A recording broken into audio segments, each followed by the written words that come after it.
প্রথমে এই ভিডিওটা দেখো, তারপর আমি কিছু বলছি।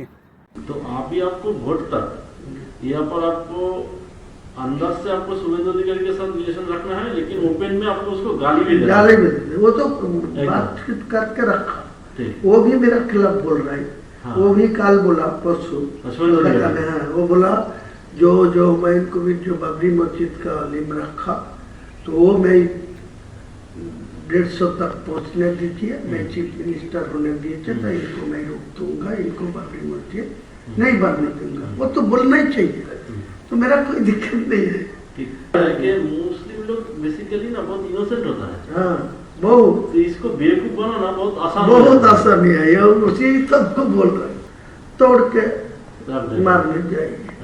देख लीजिए आप परीक्षा करके, ऐसा ही हालत आप नाम पे है।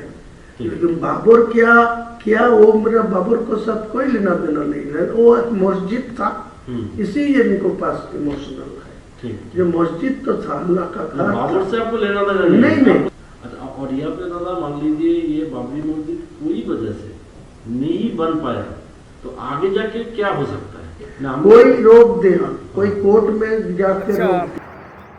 এই হুমায়ুন কবির যে খেলাটা খেলে গেল মুসলমানদের সাথে, তা আমার তো একটা জিনিস খুব চিন্তা হচ্ছে যে আমরা বাংলায় থেকে মানে সাধারণত মুর্শিদাবাদ বর্ধমান এই এরিয়ার যে মানুষগুলা এত বড় একটা মানে একে চিনতে পারলাম না, ধোকাবাজকে চিনতে পারলাম না। তাহলে আল্লাহ বলেছে দাজ্জাল যখন বেরোবে, দাজ্জালের সঙ্গে 90% লোক দাজ্জালের দলে চলে যাবে। তাহলে আমরা যখন বাংলায় থেকে বাংলাতে পয়দা হুমায়ুনকে চিনতে পারিনি, তাহলে দাজ্জালকে তো চিনতেই পারবো না যে কোনটা দাজ্জাল, দাজ্জালের ফেতনা কি। হ্যাঁ, যাক হুমায়ুন সাহেব ধন্যবাদ আপনাকে মানুষকে নিয়ে এরকম খেলানোর জন্য। মসজিদ না হয় ওটা হোটেল ফোটেল করে দেন, আর কি হবে। আমার তো মনে হয় যে সমস্ত লোক ওই মসজিদে নামাজ পড়তে গিয়েছিল বা দান ধ্যান করেছে না, সব টাকা ওর নামে কেস করে রিটার্ন নেওয়া দরকার। এই ধব্বাস থেকে মানুষকে নিজে খেলাটা করলো এ মুসলমানদেরকে নিয়ে, এর কাছ থেকে সবাই রিটার্ন নিয়ে নাও টাকা।